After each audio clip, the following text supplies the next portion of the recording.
Hello and welcome back to No Limit Drag Racing 2.0, and today we are going to be talking about this, which is going to be massive in terms of the next update, and that's not the only pre-update release screenshot slash development photo that we have to show y'all in this video, so let's go ahead and dive right into it. Now, in case you're wondering where that particular screenshot came from, it came from this comment right here, where the No Limit Drag Racing development team responded to somebody and said the update is still a little while out, but it's cool. And I'm sure that that means that it's in development, but it could be coming around the corner very soon, or maybe not so soon. We don't really have a specific time frame or time window for this update, and I'm sure that there are going to be a lot of people in the comments that are going to say, well, but when's it coming out? What's the release date? And I think a lot of people just assume sometimes that I automatically know the release date of these things, and to be brutally honest with y'all, sometimes not even the devs know what the exact release date is going to be, because the update itself and all of the files for the update has to be validated by the iOS store and the Android, Google Play Store and things like that. So there's a little bit more work that goes into it than just being able to provide an update right off the bat. So that's one of those things that we can't always provide. Now, the other picture that's been sort of floating around in relation to the upcoming update is this one. And this one is really interesting for a lot of different reasons, because it shows all of the details on this engine all the way down to the intercooler piping, the twin turbos, the intakes, which, by the way, those intake filters look very similar to the HKS intake filters that you find on a variety of different cars that HKS makes intakes for. Now, I'm not saying that they are specifically HKS intakes in the game. However, they definitely look like they are going all in on the not only import cars, but import parts as well. So that's really, really cool to me. And it also looks like we might be able to get more detail out of the engine specific customization. So if there are different customization options all the way down to intake filter styles, that's going to be a hugely detailed update. And I can't wait to see more info on that specifically. And not only that, but I wonder if some of these new parts will be able to be applied to other engines as well. Now, going through the comments, I saw a lot of different, going through the comments on the post that the No Limit Drag Racing 2.0 development team made, I found a decent amount of people that were suggesting different cars and different kind of gameplay elements and things like that. But what I thought was really interesting was that since the picture was of an EK Civic, there were a lot of people that were also requesting an EG Civic. And so I think now we're going to end up getting access to a whole new category of cars, really, and not only just a whole new category, but a whole new sort of tree that you can build if those are the kind of cars that you're into. Now, I'm sure that there's going to be those people in the comments that are going to say, we don't need those, we need more of this 70s muscle car or this 90s American car, or whatever the case may be. And I feel like whenever you add cars to any kind of racing game, whether it's a drag racing game, a circuit racing game, an open world racing game, you're always going to have people that are going to say, no, I don't want this car. I want this one over here, this type over here. And the thing is, there are so many different ways in which you can make your way down a drag strip that it really only benefits the game and its community in general to be able to have that variety, regardless of whether or not certain parts of the community like or don't like certain cars. And I'm sure that there's going to be some people in the community that will never use the front wheel drive cars. I mean, that makes sense, because there's some people that just don't like front wheel drive, or they're not interested in it whatsoever. However, in the real world, there's a massive subset of drag racing that basically only deals in front-wheel drive. Now, before we go much further, I want to go back to this image, and I want to kind of pick it apart a little bit more, because there's some really interesting stuff going on here. Now, obviously, you have the radials in the back and the slicks in the front, and it looks like the entire front clip of the car is off in this particular image, and there's really only just piping up there. Now, the wing looks brand new. The parachute setup seems to be a carryover. The wheelie bars look like a carryover, but I'm not entirely sure.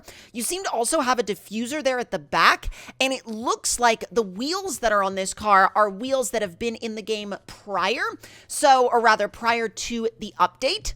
And I can also honestly say that I did not expect wings that big to be making their way into No Limit really anytime soon in any update. I mean, that's a wing that I would more expect to see on, say, for example, a circuit car than a drag car. I know some drag cars have massive wings, but that one is not a particular style that I was expecting to see. So that's a pleasant surprise for sure.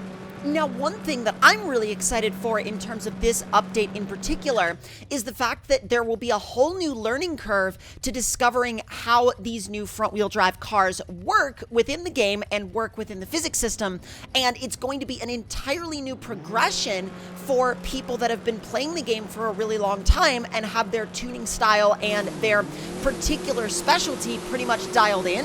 And I think it's going to not only bring people into the game, but I think it's going to give the existing player base a lot of new ways that they can kind of dive into an entirely new setup in terms of just how they want to set up a car in general. Because I'm not going to say there's a formula for making tunes right now, but for people that are really good at tuning, there's definitely a lot of sort of like groundwork that they can lay out and then do some testing here and there and pretty quickly figure out what kind of tune is going to work best for a rear-wheel drive car.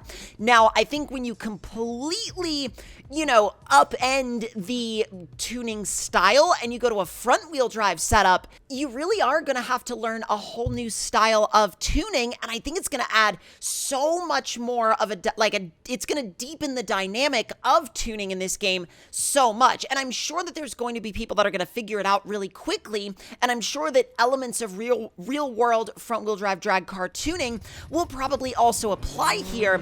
But what I'm curious about is what kind of times are we going to see out of these things? Are we going to see something competitive with the other street class cars? Or are we going to see something that is only competitive within a sort of front-wheel drive subclass? I'm not sure, but I'm really curious to end up finding out. And now I want to hear from y'all in the comments down below. What kind of cars are you excited about? What kind of cars are you interested in seeing in this upcoming update? Is it an update that you are interested in overall? And are you more interested in the inclusion of front-wheel drive cars as a whole? Or are you more interested in the increased aspects of customization that are hopefully going to be added to the game as time goes on? I don't know, but let me know in the comments down below. Because again, I would love to know your thoughts on the entirety of the upcoming update and what elements of it you plan on spending the majority of your time on.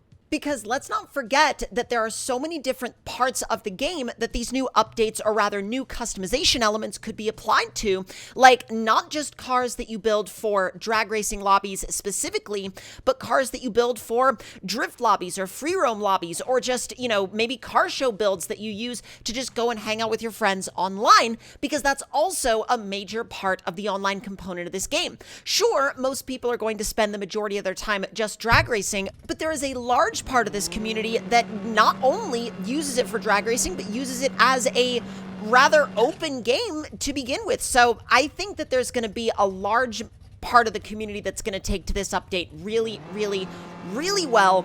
And who knows, maybe it could pave the way for even more elements of customization to be added to the game later on down the road. Now, will we see any bleed over from this update into maybe the world of Off-Road Outlaws? I'm kind of leaning towards the side of, for this one, probably fairly unlikely, because I don't think there's all that many things in this update that could bleed over to Off-Road Outlaws, at least in a practical way that Off-Road Outlaws would be able to use them. Now, obviously, we've seen some asset sharing in between No Limit and Off-Road Outlaws before, but I think more often than not, we see that in the realm of muscle cars and trucks than we do in the element of cars. Now, obviously, there are some cars that could potentially make their way to Off-Road Outlaws later on down the line as barn finds, which would be really, really cool. But I don't think there's really any specifically in this update that are going to be doing that. But again, there's a lot more to this update that we haven't seen yet. And so I'll be keeping my eyes wide open for any more details about the upcoming update. And if y'all want to stay as up to date as possible, let me know your thoughts and opinions in the comments below, and make sure to hit that subscribe button and turn those notifications on. And I will see y'all next time. Talk to y'all later.